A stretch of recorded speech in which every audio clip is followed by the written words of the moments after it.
പ്രിയപ്പെട്ട സുഹൃത്തുക്കളെ, തിരുവനന്തപുരം കോർപ്പറേഷനിലെ CPM-ൻ്റെ നേതൃത്വത്തിലുള്ള പെരുങ്കൊള്ളയെക്കുറിച്ചിട്ടുള്ള മൂന്നാമത്തെ വീഡിയോയായിട്ടാണ് ഞാനിപ്പോൾ എൻ്റെ പ്രേക്ഷകരുടെ മുന്നിൽ ഇരിക്കുന്നത്. അതിൽ ആദ്യത്തെ വീഡിയോ എന്ന് പറയുന്നത് വലിയ തോതിലുള്ള വസ്തു നികുതി തട്ടിപ്പിനെ കുറിച്ചിട്ടായിരുന്നു. രണ്ടാമത്തെ വീഡിയോ കോർപ്പറേഷനിലെ ജീവനക്കാർ നടത്തുന്ന പെരുങ്കൊള്ളയെക്കുറിച്ചിട്ടായിരുന്നു. ഇന്നിപ്പോൾ മൂന്നാമതായി ഞാൻ എൻ്റെ പ്രേക്ഷകരുടെ മുന്നിലേക്ക് കൊണ്ടുവരാൻ പോകുന്നത് തിരുവനന്തപുരം കോർപ്പറേഷനിൽ നടന്ന 2023-ലും പിന്നെ 2021-22-ലും നടന്ന അതിഭീകരമായിട്ടുള്ള വാഹനം വാങ്ങുന്നതുമായി ബന്ധപ്പെട്ടിട്ടുള്ള അത്യഭൂതപൂർവമായിട്ടുള്ള പെരുങ്കൊള്ളയെക്കുറിച്ചിട്ടാണ്. സുഹൃത്തുക്കളെ, 2023-24 നഗരസഭയുടെ ഉടമസ്ഥയിലുള്ള മുഴുവൻ വാഹനങ്ങളുടെയും വിശദാംശങ്ങൾ ലഭ്യമാക്കണമെന്ന് ആവശ്യപ്പെട്ടുകൊണ്ട് പിണറായി വിജയൻ്റെ തന്നെ ഓഡിറ്റ് വകുപ്പ് ഓഡിറ്റ് എൻക്വയറി സംബന്ധിച്ച് ചോദ്യങ്ങൾ ചോദിച്ചപ്പോൾ ലഭ്യമായ മറുപടി പ്രകാരം 2023-24 കണക്കുകൾ പ്രകാരം നഗരസഭയിൽ 114 വാഹനങ്ങളാണ് ഉള്ളത് എന്നുള്ള മറുപടിയാണ് കിട്ടിയത്. മെയിൻ ഓഫീസ് ഗ്യാരേജിൽ 32 വാഹനങ്ങൾ, ഫോർട്ട് മെയിൻ ഗ്യാരേജിൽ 74 വാഹനങ്ങൾ, ശാന്തി കവാട ശ്മശാനത്തിൽ ഏതാണ്ട് 8 വാഹനങ്ങൾ. അതിൽ ഫോർട്ട് മെയിൻ ഗ്യാരേജിൽ ലൈലാൻഡ് ഏഷ്യർ ടിപ്പർ ലോറി 10 എണ്ണം, ടാങ്കർ ലോറി 6 എണ്ണം, അങ്ങനെ കുറേ വാഹനങ്ങൾ. അതുപോലെ തന്നെ മെയിൻ ഓഫീസിലെ വാഹനങ്ങൾ, ശാന്തി കവാടത്തിലെ വാഹനങ്ങൾ, ഇതും കൂടെ ചേർന്നിട്ടാണ് 114 വാഹനങ്ങൾ ഉണ്ട് എന്ന് നഗരസഭാ അധികൃതർ ഓഡിറ്റ് വകുപ്പിന് മറുപടി നൽകിയത്.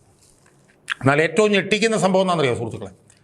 എന്നാൽ തനത് ഫണ്ടിൽ നിന്നുള്ള വിവിധ ചെലവ് വൗച്ചറുകൾ, E15 സെക്ഷനിൽ നിന്ന് ലഭ്യമായിട്ടുള്ള വിവരങ്ങൾ, പെട്രോൾ, ഡീസൽ, ഓയിൽ രജിസ്റ്റർ എന്നിവ ഓഡിറ്റ് വകുപ്പ് പരിശോധിച്ചപ്പോൾ എന്താ മനസ്സിലാക്കിയെന്നറിയാമോ?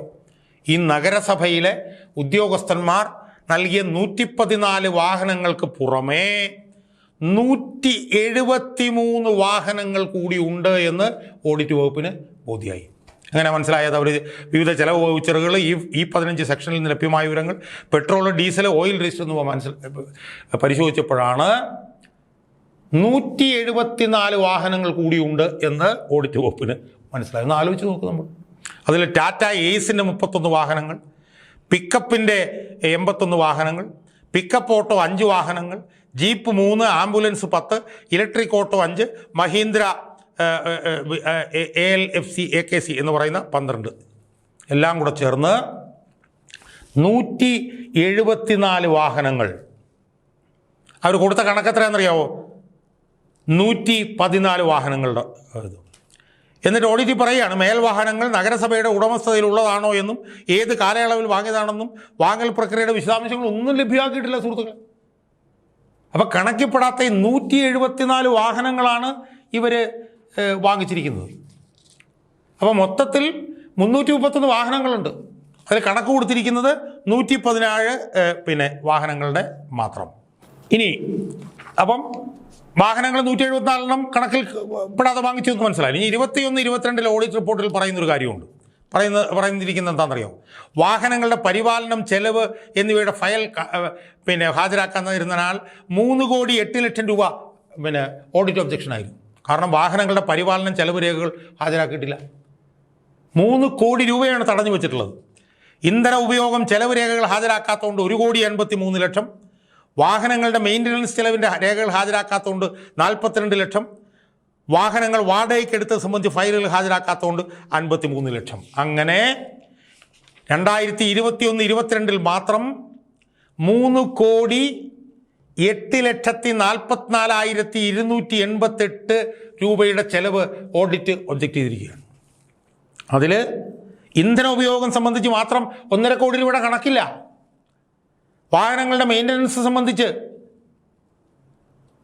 42 ലക്ഷം രൂപയുടെ കണക്കില്ല. വാഹനങ്ങൾ വാടകയ്ക്കെടുത്ത് സംബന്ധിച്ച് 53 ലക്ഷം രൂപയുടെ കണക്കില്ല. ഇനി ഏറ്റവും ഞെട്ടിക്കുന്ന വേറൊരു വിവരം കൂടെ പുറത്തു വന്നത് എന്താണെന്നറിയാമോ? പുറത്തു വന്നത് ഇന്ധനം നിറയ്ക്കുന്നതിനായി കിലോമീറ്ററുകളിലോളം യാത്ര, ലക്ഷങ്ങളുടെ നഷ്ടം. പ്രത്യേകിച്ച് ശ്രദ്ധിച്ചോണം.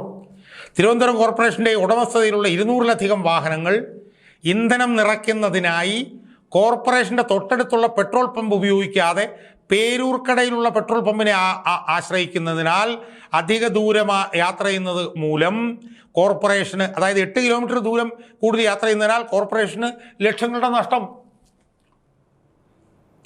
അതായത് കോർപ്പറേഷന് 2021-22 200-ലധികം വാഹനങ്ങളുണ്ടായിരുന്നു അവിടെ. ആ വാഹനങ്ങളൊക്കെ പെട്രോൾ അടിക്കാനായിട്ട് തൊട്ടപ്പുറത്തുള്ള സീഡാക്കിനടുത്ത് സിവിൽ സപ്ലൈസ് കോർപ്പറേഷൻ്റെ പെട്രോൾ പമ്പുണ്ട്, അവിടുന്ന് അടിക്കില്ല.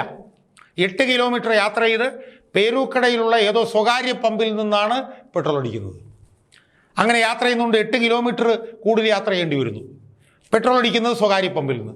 അതിൻ്റെ ഭാഗമായി ലക്ഷക്കണക്കിന് രൂപയുടെ നഷ്ടം തിരുവനന്തപുരം കോർപ്പറേഷൻ ഉണ്ടായിരിക്കുന്നു എന്നാണ് പിന്നെ ഓഡിറ്റിൽ പറഞ്ഞിട്ടുള്ളത്. അപ്പോൾ സുഹൃത്തുക്കളെ, ഞാൻ ആലോചിച്ച് നോക്കി, എന്തൊരു ഭീകരമായിട്ടുള്ള വാഹന പേരും കൊള്ളയാണ് നടക്കുന്നത്. 117 വാഹനങ്ങളെ ഉള്ളൂ എന്നാണ് പറഞ്ഞത്. ഓഡിറ്റുകാർ, പിണറായിയുടെ തന്നെ ഓഡിറ്റുകാർ പരിശോധിച്ച് നോക്കിയപ്പോൾ 174 വാഹനങ്ങൾ കണക്കിൽപ്പെടാതെ വാങ്ങിച്ചിരിക്കുന്നു. 174 വാഹനങ്ങൾ. അതിൽ 37 ലോറി, 10 കാറുകൾ, 10 വാട്ടർ ടാങ്കുകൾ, പിക്കപ്പ് ഓട്ടോകൾ 98 എണ്ണം, ബൊലേറോ 15 എണ്ണം, ഇലക്ട്രിക് ഓട്ടോ 30 എണ്ണം, ഇലക്ട്രിക് സ്കൂട്ടർ 30 എണ്ണം, ടാറ്റ ഏസ് ഗോൾഡ് 40 എണ്ണം. അപ്പോൾ ഒന്ന് ആലോചിച്ച് നോക്കി, എന്തൊരു ഭീകരമായിട്ടുള്ള കൊള്ളയാണ് നടത്തിക്കൊണ്ടിരിക്കുന്നത്. എന്നിട്ട് അതിൽ പെട്രോൾ ചെലവ് സംബന്ധിച്ച രേഖകൾ ഹാജരാക്കിയിട്ടുള്ള 1.5 കോടി രൂപ. കോർപ്പറേഷൻ്റെ അടുത്ത് പെട്രോൾ ബങ്ക് ഉണ്ടായിട്ട് അവിടുന്ന് പെട്രോൾ അടിക്കുന്നില്ല. 200 വാഹനങ്ങളും പേരൂക്കടയിൽ പോയി പെട്രോൾ അടിക്കുന്നു. 8 കിലോമീറ്റർ യാത്ര ചെയ്യേണ്ടി വരുന്നു. എത്ര കോടി രൂപ, എത്ര ലക്ഷം രൂപയുടെ നഷ്ടമാണ് സുഹൃത്തുക്കൾ ഉണ്ടായിക്കൊണ്ടിരിക്കും.